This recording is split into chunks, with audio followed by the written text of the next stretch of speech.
राधानगर गांव में बिरजू नाम का एक चोर रहता था। वह जंगल से गुजरने वाले लोगों का धन लूटता।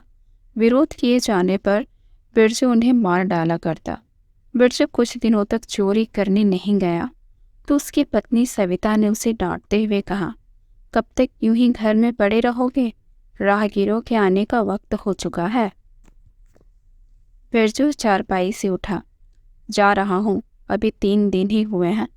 पिछली बार लोगों ने डर के मारे जंगल के रास्ते से जाना ही छोड़ दिया था। थोड़े वक्त के बाद वे भूल जाएंगे। सोच समझकर चोरी करनी पड़ती है। सविता बिरजू को खाना देकर विदा करती है। वह रास्ते में एक पेड़ के पास छिप जाता है। तभी पास के गांव का राजू उस गांव के रास्ते से होकर गुजरता है। बिरजू उसे रास्ते में रोककर चाकू दिखाते हुए कहता है, जो भी तुम्हारे पास है मुझे दे दो, वरना अंजाम बहुत बुरा होगा। राजू डरकर कहता है, नहीं भाई, मुझ गरीब के पास तो कुछ भी नहीं है, मुझे जाने दो। बिरजू चिल्लाता है, तुम्हारे बैग में क्या है? जल्दी से मुझे दे दो। राजू कहता है, इसमें रास्ते के लिए खाना है और कुछ नहीं। बिरजू गरजा, लगता है तुम इतनी आसानी से नहीं मानोगे। पैसे दे दो वरना आज तुम जिंदा नहीं बचोगे। बिरजू ने राजू का बैग छीना। अरे, इसमें तो बहुत पैसे हैं और कहते हो तुम गरीब आदमी हो। राजू गिड़गिड़ाया, नहीं भाई, ये पैसे मैंने गांव के सेठ से कर्ज लिया है। अगले हफ्ते मेरी बेटी की शादी है। ये पैसे मुझे वापस कर दो, नहीं तो उसकी शादी रुक जाएगी। बिरजू बोला, तुम मुझे बेवकूफ़ समझते हो क्या? क्या मैं तुम पर दया करूं? चुपचाप यहाँ से चले जाओ, वरना अब मेरी चाकू मजा जगो। राजू रोता बिलखता वहां से चला गया। घर आते ही बिरजू के वृद्ध पिता ने उसे रोका। कहाँ से आ रहे हो बिरजू? बिरजू ने कहा, जंगल गया था पिताजी, आज अच्छी कमाई हुई है। एक आदमी मिला था, उसकी बेटी की शादी के पैसे छीन कर आ रहा हूँ।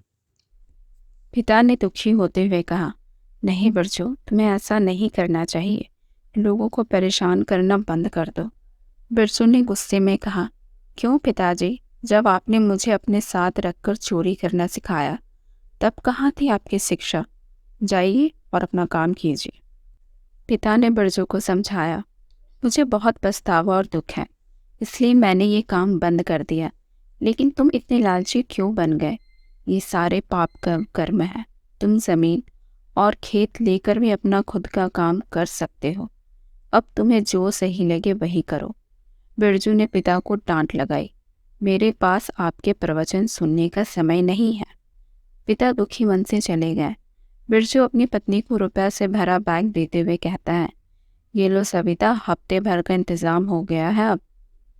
अब मैं घर में आराम करूँगा। सविता बोली, ये सब तो ठीक है, लेकिन पिताजी क्या कह रहे थे तुमसे? बिरजू बोला, अरे कुछ नहीं, वो कह रहे थे मैं जो भी करता हूँ वो सब पाप है। सविता बिगड़ते हुए बोली, उनकी बातें सुनने की ज़रूरत नहीं है। उन्होंने ही तुम्हें ये सब करना सिखाया है। उन्होंने भी ये सब तब तक किया जब तक उनके शरीर में ताकत थी। ये सब छोड़ो, क्या तुम बच्चों के लिए कुछ लाए हो? बिरजू ने कहा, हाँ हाँ, इस बार मैं बच्चों के लिए ढेर सारे कपड़े और मिठाइयाँ लेकर आया हूँ। बच्चे बहुत खुश हुए। बिरजू 1 हफ्ते घर में रहता है, फिर हमेशा की तरह वह चोरी करने निकल पड़ता है। इस बार वह चोरी के लिए दूसरे रास्ते का चुनाव करता है।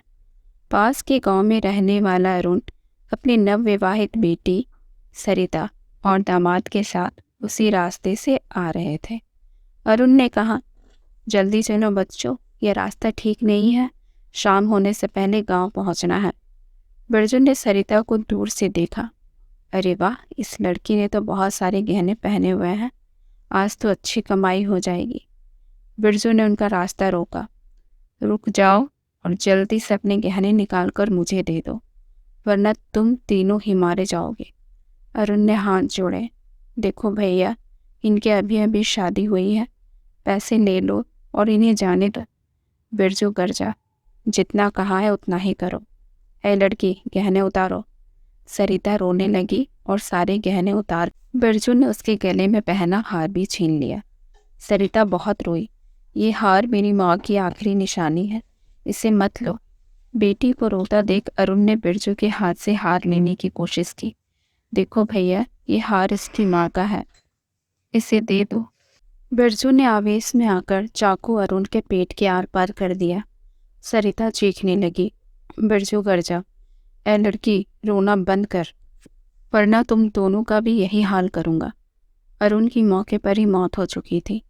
बेटी दामाद अरुण के शव को लेकर चले जाते हैं।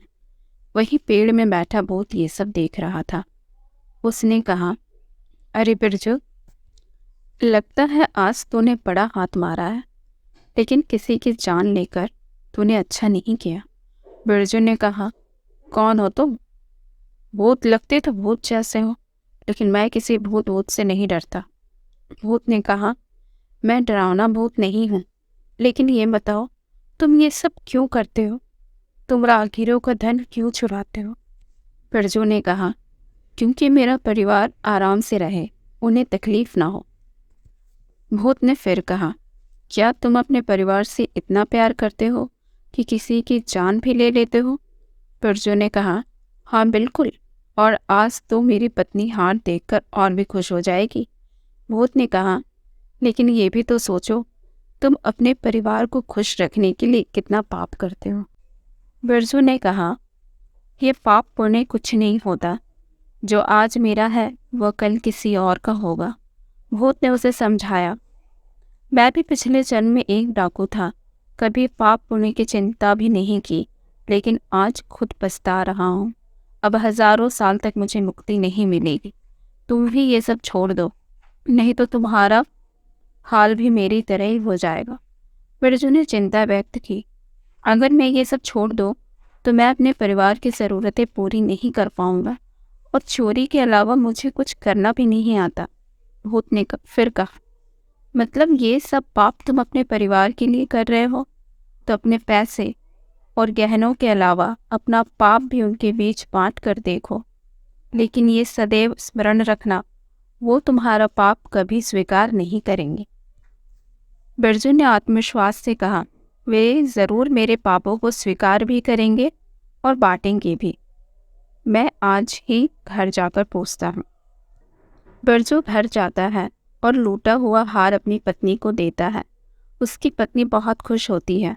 बिरजू ने अपनी पत्नी से कहा, मैंने तुम लोगों को सुख देने के लिए बहुत पाप किए हैं, अब तुम सभी को मेरे लाए गहने और रुपए की तरह मेरे पापों को भी साझा करना होगा। सविता ने कहा, ये सब करना तुम्हारी जिम्मेदारी है, तुम ये सब कहाँ से लाते हो मुझे फर्क नहीं पड़ता, लेकिन तुम्हारे पाप लेकर मैं नर्क नहीं जाना चाहती। बच्चों ने पूछा, माँ ये पाप क्या होता है? सविता ने कहा, बच्चों तुम्हारे पिता चोरी करते हैं और ये सब पाप है, ऐसे लोग नरक में जाते हैं और वहाँ कठिन सजा भी भुगतनी होती है। तो क्या तुम अपने पिता के पाप लेना चाहोगे? बच्चों ने कहा, नहीं माँ, हमें नरक में सजा नहीं भुगतनी, मुझे पिताजी के पाप नहीं चाहिए। सविता ने कहा, देखा तुमने, तुम्हारे पाप कोई नहीं लेना चाहता, यहाँ तक कि तुम्हारे बच्चे भी नहीं। बिरजू दुखी मन से भूत के पास वापस गया।